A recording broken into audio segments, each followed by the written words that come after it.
Hi everyone, welcome to my channel cooking with পেখম। আশা করছি আপনারা সবাই ভালো আছেন আর সুস্থই আছেন। আজ আমি খেসারির ডালের বা কড়াই ডালের রসবড়া তৈরি করব। খুবই সহজ পদ্ধতিতে এবং টেস্টি হবে এইভাবে রসবড়া বানালে।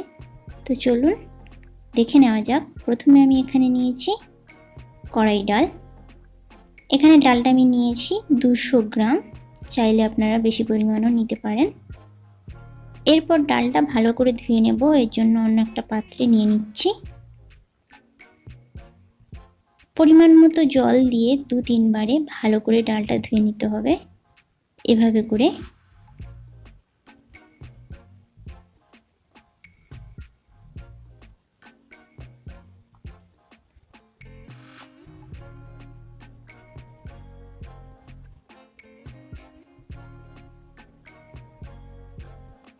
দেখুন ডালটা ধুয়ে নিয়েছি দুবারে। এরপর এই ডালের মধ্যে পরিমাণ মতো জল দিয়ে দিচ্ছি। একটু বেশি করে জল দিয়ে 6 ঘন্টার মতো ভিজিয়ে রাখতে হবে। এরপর নিয়েছি চিনি এখানে নিয়েছি আমি 300 গ্রাম।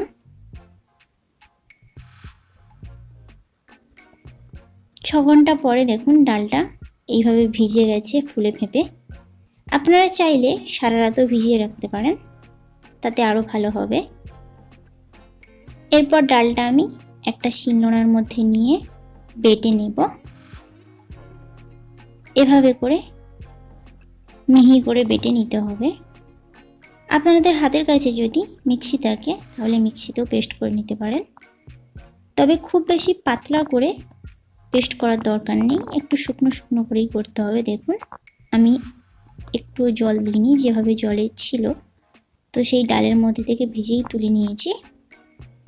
নিয়ে এভাবে করে ভালো করে বেটে নিচ্ছি।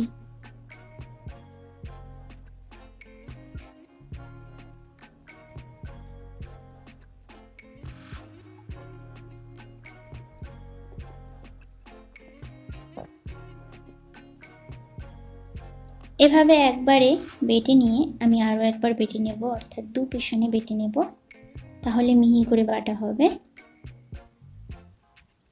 দেখুন এভাবে খুব ভালো করে সম্পূর্ণ ডালটা বেটে তুলে নেব।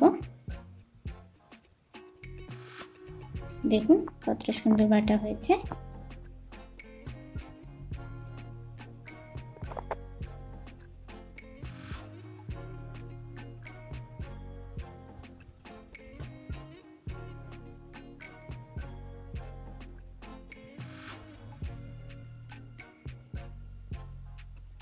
এরপর অন্য একটা পাত্রে ডালটা বেটে তুলে নিচ্ছি।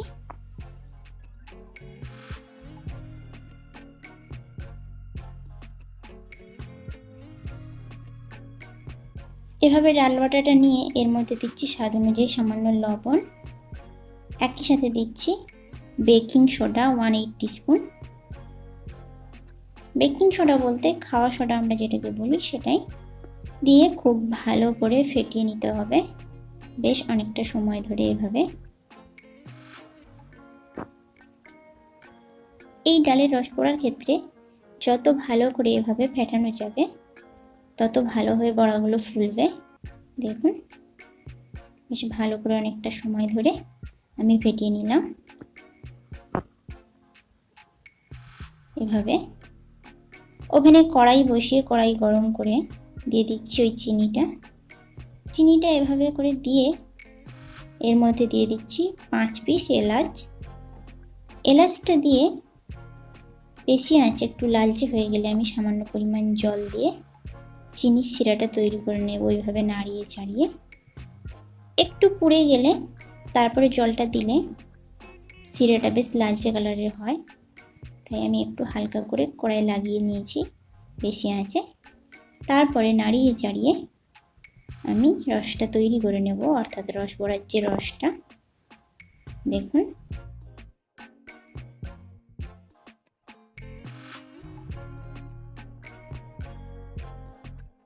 এইভাবে ফুটিয়ে যখন চটচটে ব্যাপারটা আসবে রসটা তৈরি হয়ে যাবে। ওভেনে কড়াই বসিয়ে দিচ্ছি সাদা তেল।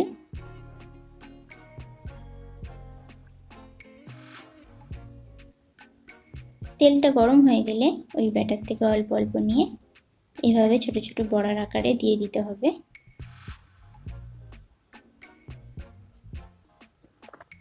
আঁচটা আমি এই সময় হালকা রেখেছি। এই বড়ার ক্ষেত্রে যদি হালকা আঁচে ভেজে নেওয়া যায় তাহলে বড়াগুলো বেশ মচমচেও হবে।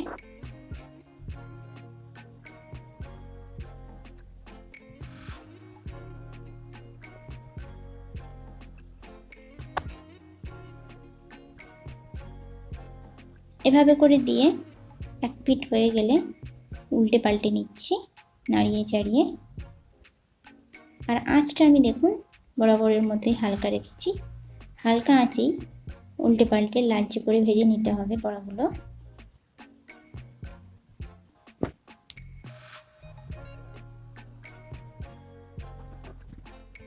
ধীরে ধীরে দেখুন কালারটা বড়ার চেঞ্জ হতে শুরু করেছে।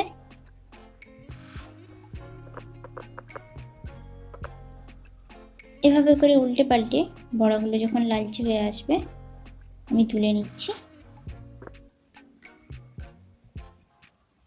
এভাবে করে বাকি বড়াগুলো আমি ভেজে নেব। দেখুন কতটা সুন্দর দেখতে হয়েছে, এরকম হবে বড়াগুলো। এরপর এই বড়াগুলো নিয়ে ওই চিনির শিরার মধ্যে ডুবিয়ে দিতে হবে।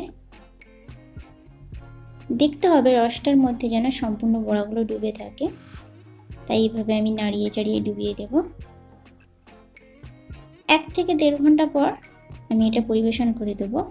দেখুন কতটা ফুলে ফেঁপে উঠেছে রস পেয়ে। এরপর আমি একটা প্লেটে পরিবেশন করে দিচ্ছি। দেখুন কতটা দেখতে সুন্দর হয়েছে, আর এটা খেতেও ভীষণই সুন্দর হয়। আর কত না সহজ পদ্ধতিতে আমি এই রসবড়াটা তৈরি করলাম, দেখতেই পেলেন। আর এই রেসিপিটা যদি ভালো লেগে থাকে তাহলে আপনারা অবশ্যই এটা বাড়িতে বানাবেন আর আমাকে কমেন্ট করে জানাবেন। আর আমার চ্যানেলের যদি নতুন বন্ধু হয়ে থাকেন তাহলে অবশ্যই চ্যানেলটিকে লাইক, কমেন্ট, শেয়ার ও সাবস্ক্রাইব করে পাশে থাকবেন।